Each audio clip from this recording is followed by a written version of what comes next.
teaching here in Brunei since 1995. And coming to 22 years na ako. And what I can say is, ang pagtuturo sa Brunei ay talagang it's a privilege and a blessing kasi malayo sa Pilipinas and comparison sa ating mga nakukuha sa Philippines. And maganda talaga ito ang pagtatrabaho sa Pilipinas. Good thing, and I was blessed to have a chance to teach here. And next year will be my 22nd year. At first, nagturo ako sa isang mission school for 5 years. And then I was absorbed by another private school for 8 years. And now I'm teaching presently under the foundation of His Majesty, Sultan Haji Hassan Bolkiah, since 2010. And I do believe that siguro baka dito na mag-retire kasi as if I have found my, kumbaga, yung work talaga. Nasa peak na ako. And then, through the years, naging active naman ako sa iba-ibang organizations.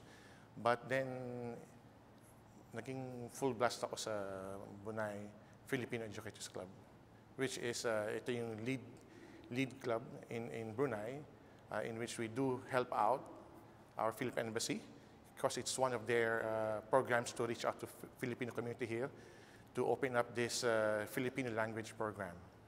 So it was started in 2008. It's actually the brainchild of now Ambassador Virginia H. Benavides. And before, we only had to follow the book taken from the Commission of Philippine Overseas. And that's yung bali ang basis namin, very basic. And we had 19 volunteer teachers in the beginning. And ginamit namin can you imagine, yung ating embahada sa kanilang openness, pinagamit yung pantry nila, yung main hall nila sa mga bata. So, in the first place, bakit ba nagkaroon ng Filipino language program? Dahil na-realize namin na a lot of Filipino children who grew up here and who were born here, pagpunta ng Pilipinas, para silang culture shock. And then maraming, after finishing their O-level, which is now grade 11 sa Philippines, medyo nahirapan sa Filipino language. So it's a way for us to help out and then ituro sa kanila ang language of Filipino language and the culture of the Philippines. And meron na kami mga good feedbacks kasi marami na kami mga graduates eh. So, napakaganda na hindi na sila parang mga alienated. And then, so from 2008, 2010, nagkaroon namin ng parang formal in which, from the beginning, meron kaming 1 class lang. But then, since 2010, binrake na namin into 3 levels. Kasi medyo nasa early stage kami noon, parang nag-mix up pa yung mga bata noon. So, ginawa namin, meron kaming beginners, juniors, and seniors. Yung sa beginners, andun yung phonics, yung adjectives sa Filipino, and then yung simpleng tunog. Pagdating sa junior naman, andun ang extension ng beginners.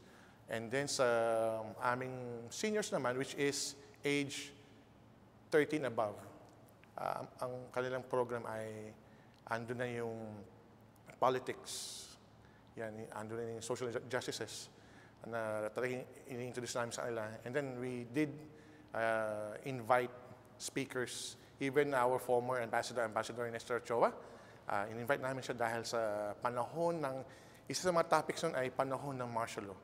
So kasi talagang pag kinausap ng mga bata, wala silang kaalam-alam. And somehow, nakakatawa, nakita mo yung produkto ng ginagawa nyo na up to now, cherish ng mga bata na pag nakikita namin, ano yung simpleng mano? Yung po. Kung baka nakikita mo na, yung bata hindi nagpo-po. And then, hindi gano Pilipitin Tagalog, yung Filipino. Ngayon, marunong na.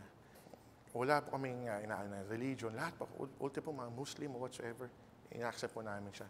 And actually, through the years nga, mga nakarang taon, dahil nababalitang may K-12 program, di ba?